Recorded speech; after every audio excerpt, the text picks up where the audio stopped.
Welcome back, everybody. This is Eric here with Iraq Veteran 8888. Today, I've got another 5 guns video for you.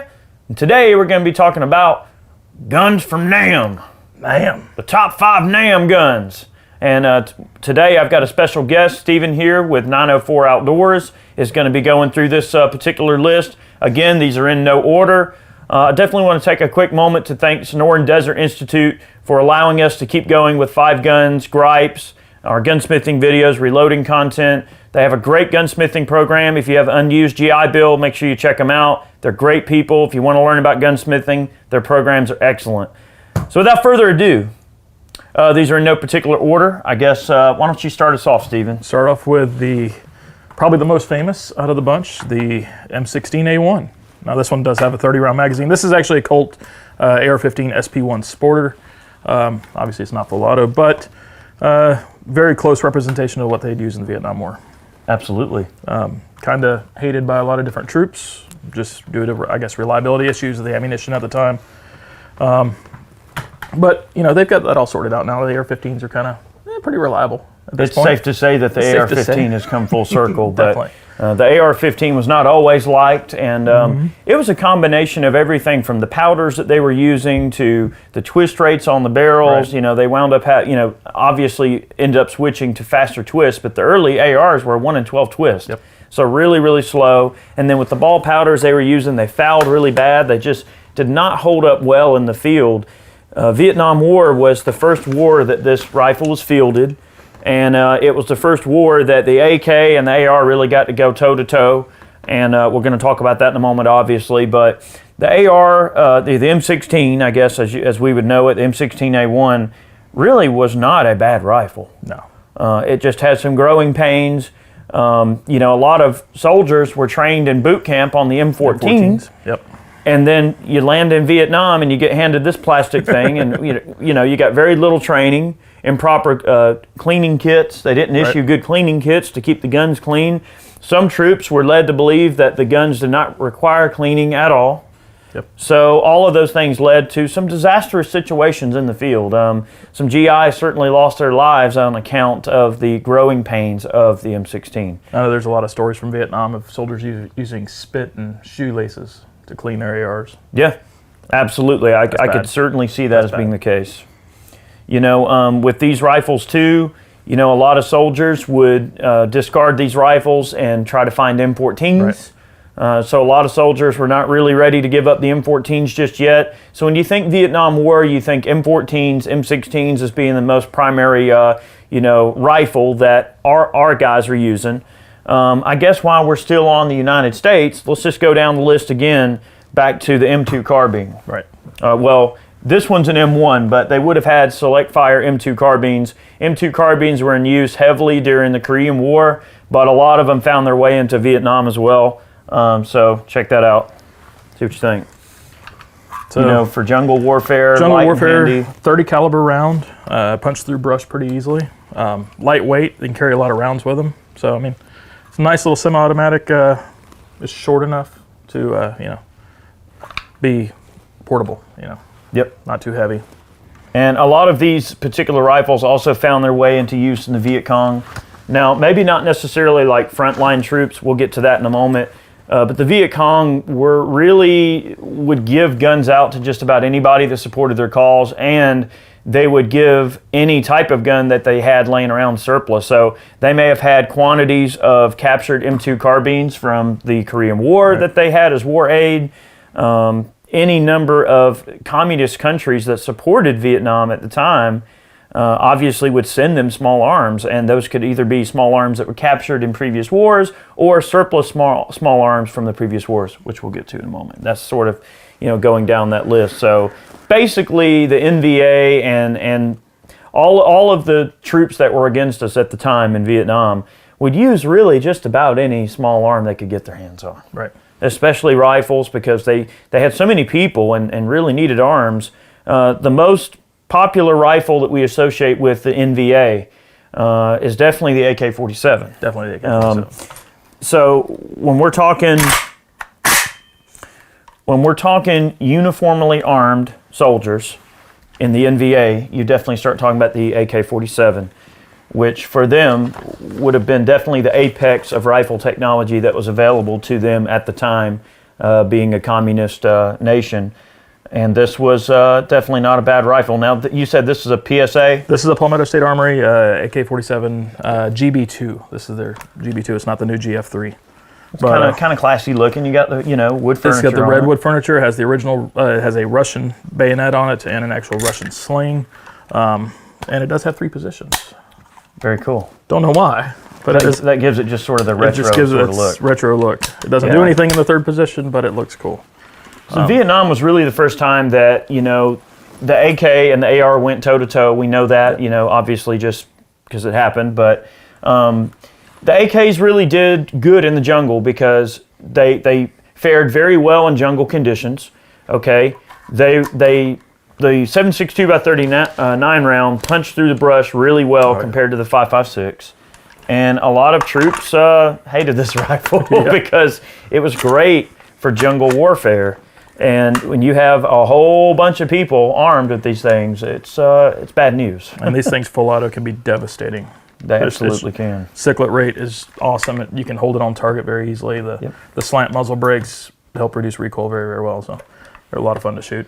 Oh yeah. So when you're talking organized troops in the NVA, they would be uniformly armed with usually AK-47s. Now, some of your, I don't want to say rear echelon, but let's just say non-front line troops. Let's just say, I don't know, some people get pressed into service or whatever situation may occur and they have to arm those people. A lot of folks were armed with Type 53s. Actually, it's a Type 56. I'm sorry, I get my types mixed up. This is a Type 56, which is basically a Chinese-produced SKS. Now, they would have had Russian aid as well. So it wouldn't have been uncommon to find Russian SKSs as well as anything from Tokarev rifles and 7.62 by 54, which we're kind of getting to the 54R here in a moment. Obviously, anything in 7.62 by 39 would be welcome, considering that the AK-47 fires a 7.62 by 39. Having the SKS laying around is a great idea for them. And a lot of the communist nations were really quick to offer these as war aid because they had piles of these things laying around. Now, granted, not quite as good of an option as the AK. However, a lot of the troops, the NVA troops and irregular troops that the Vietnamese had, they loved this rifle because you had the additional velocity because the longer barrel, and some would argue and say maybe better sights than the AK-47. It's semi-automatic only. It's not select fire. So this is a rifle that you could have just given to somebody that maybe is a decent shot and they can go around and harass people with it. And that's really what they used these for in Vietnam was general harassment. Dare I say, sniping. Yeah. Their idea of sniping, just hiding and shooting somebody. They used the SKS to full effect. And whereby the AK, really, if you think, you got this big mag sticking out of the bottom, that's not an easy gun to lay in the prone with and try to hide. And they didn't have small mags. I mean, they had 30-round mags. That's the standard capacity mag for an AK. Standard capacity is 30 rounds. I know. It's such an odd thing to think of. Sorry, California. But laying in the prone, you got the 10-shot M-block, and that's a much easier gun to hide down the prone with. And if you're you're just starting out buying guns, SKS is a great gun because you can find them on the civilian market really cheap, especially compared to AKs. Mm-hmm. So, in addition to the SKS, the AK-47, another rifle that would have been seen in the Viet Cong irregular forces as well, in addition to the M2 carbines being in enemy hands in some cases as well, would be lots and lots and lots of Type 53s and M44s. So this is the carbine version of the Mosin, and it's got a side folding bayonet that's fixed in place. Okay, watch your hand. So this would have been a great gun for them to issue in large numbers. Maybe it's a group of people that is not going to see some type of frontline service, or maybe they just have so many people that they don't have enough guns to go around. This would have been a filler gun for them to arm people that they didn't have enough guns to go around to certain people. So it would not have been uncommon for troops to be armed with the Type 53 or the M44, M38, any of the carbines. The NVA also fielded lots of PU and PEM Mosin sniper rifles as well. That was one of the primary sniper rifles they used was the PU. just because they were produced in such numbers. Oh, yeah. And again, cheap on the civilian market. Good shooters.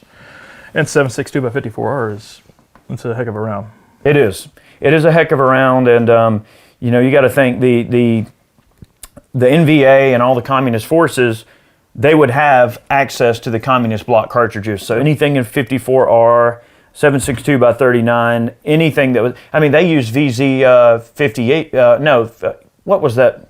The Czech VZ52 rifles would have been used as well if they had access to them, and I'm pretty sure there's a few of those floating around. If you watch Full Metal Jacket, yes, okay, and the sniper scene where there's the lady, you know, holed up in the building sniping at the guys in the movie. Well, you probably recall that particular scene in the movie. What rifle did she have? She had a Mosin Nagant. No, she didn't. No. What was she using? She was a sniper. She was a sniper. What rifle was she using? I can't remember. She had a VZ58. Really? Mm-hmm. Czech. I got to go back and watch it again. Czech made VZ58. Yeah. So it wouldn't have been uncommon if those guns were available. Anything in the communist bloc in 7.62 by 39 could have and probably was fielded in the war. They probably needed everything they could get. I'll mention this real quick as sort of a wild card. This is a Brownell's XM177 Retro. So Brownell's is actually bringing back a lot of the old school ARs and everything. And they have AR-10 variants. They've got a lot of the experimental Colts from early in the day. You guys have probably seen some of the videos we've done on them in the past, but here's an XM177. Now this is a very early entry into a carbine configuration for an AR. You can see it retains a carry handle. It's got a pin and welded flash hider. And I think, what did we end up determining is like a 13 or 14 inch barrel on this, or it might be a 12 and a half? 12.5. 12, okay, yeah, 12 and a half on that. But, you know, green web sling, just a great classic AR. Something to take out and have some fun. And those were more, correct me if I'm wrong, Special Forces, yes. Army Rangers, Navy SEALs, and all that kind of stuff. I mean, would have used these. The men with the green faces. Men with green faces. Now, there's a lot of guns that we don't have here to show you, and we won't be able to show you in this video. And this is a top 5 video, so we're trying to keep it like kind of somewhat, here, I'll take that. All right. Kind of somewhat straight to the point. As a wild card, we'll talk about a couple of handguns. So why don't you tell them about your... I mean, this is definitely not NAM era. Definitely not NAM era, but this is our 1911. Springfield 1911 A1. This is the range officer, so it has a match grade barrel, match grade trigger, all that good stuff. This has an 8-round Chip McCormick mag. Obviously, modifications out the yin yang here. You know, you got your muzzle brake on there. You've got the full-length guide rod on it, fiber optic sight on the front, Bomar style sight on the rear. Just a lot of modifications. G10 grips. Did the flared magwell on it, flat mainspring housing. Did a lot of stuff to this gun. A lot of videos on this gun. Awesome. But yeah. So definitely not a Vietnam era. Definitely not. 1911. However, the 1911 was a 1911 A1. There you go. Kinda. Well, the 1911 was used heavily in Vietnam. Yep. You guys know that the 1911 served us through 2 world wars, and you know, by the time NAM rolled around, I mean, we were still using the we were still using our 1911s, and they were great, and they served us well through many wars. You know, there's definitely nothing wrong with the 1911 pistol. On the communist bloc, getting into the NVA, and yeah, you cannot deny in jungle combat when they're close in, they're trying to get you. A 45 ACP has definitely got, you know, a lot of power, which is great. Knockdown power. Yeah, exactly. The NVA, especially officers and troops that, you know, definitely were well-to-do in terms of supply and being issued, you know, good stuff in terms of being supplied, would have used the Makarov PM. This pistol's in service since 1951. So this is what many of us would consider to be a modern classic handgun design. 9x18 Makarov, so it's basically like imagine a 9mm, but shortened and with a 365 diameter bullet instead of a 355. So uses some weird bullet diameters, and you know, it's nothing standard about it. It's very non-standard. It's a single stack blowback, and this would have been definitely a pistol that many officers in Vietnam would have had. And they also would have had access to surplus TT-33 Tokarev pistols as well. And a ton of Nagant revolvers, which in fact, we have an Nagant revolver. Here, look, there's one. There you go, yeah. Yeah, this one's kind of, you know, on the back here. So this is another pistol design that would have been just given out like candy during Vietnam. They had tons of surplus Nagant revolvers, and NCOs probably would have been given these just to have laying around. And their type of command structure and just the way that they trained, an authority figure is always armed with a handgun. Right. You notice you see any photo of an officer, an NCO, and they're all running into combat, who has the handgun? Yep. The officer. Oh, yeah. So many officers were issued Makarov PMs. MCOs probably would have been given Tokarevs and Nagant revolvers, things like that. Or if they were sending in spies to conduct reconnaissance or to spy or whatever they were going to do, or just to cause shenanigans and ruckus, they may have been given specialized gun for the task. They may have been given Nagant revolvers just to have a small concealable arm to protect themselves while they're carrying out their shenanigans. So, and even like the 9x18 Makarov ammunition is actually getting pretty easy to find now. I've seen it at Walmart. There you go. It's like, how? Well, there's so many surplus guns out there. Yeah, I mean, it can't be that popular of a seller that a company like Walmart would sell it. But yeah, they had it at Walmart. So absolutely. And it's funny you mention that, because a lot of the big box stores, it seems like 10 or 15 years ago, they didn't carry 7.62 by 39. No. They didn't carry 54R. Heck, a lot of them didn't even carry like 30 carbine. Yep.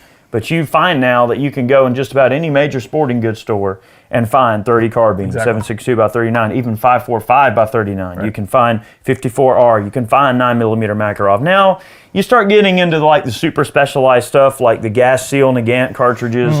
Those are kind of hard to get. Yeah. But during Vietnam, you got to remember, anything that would have been communist bloc would have been surplus at that point. I mean, these things were probably floating around. They probably dropped these things in crates with parachutes of, there's no telling how many of these probably found their way into the war. But guys, that's been the top 5 guns. Our wild cards, I guess, were some of our pistol options. Is there anything that you guys would like to see us do? And let me know. There are a lot of cool machine guns that were used in Vietnam that we do not have access to. This was really meant to be more, I guess, small arms, rifles specifically. We could go into other details in future videos regarding machine guns and other things, but this has been, I guess, top 5 Vietnam-era rifles. Right. So, guys, thank you very much for watching today's video. Stephen, thanks for joining me today. Thanks for having me, man. Yeah, man. Make sure you guys check out 904 Outdoors. Check his channel out. He's a great dude. They got some great content going on. Make sure you subscribe. Thanks for watching today's video. Definitely want to thank all of our Patreon supporters. Those of you who purchase man cans to help support the channel. T-shirts and merch are for sale over on the website. If you love what we do, any of those avenues support us directly. We really appreciate you seeing value in what we do. Enjoy your day. Have a good one. We'll see you next time.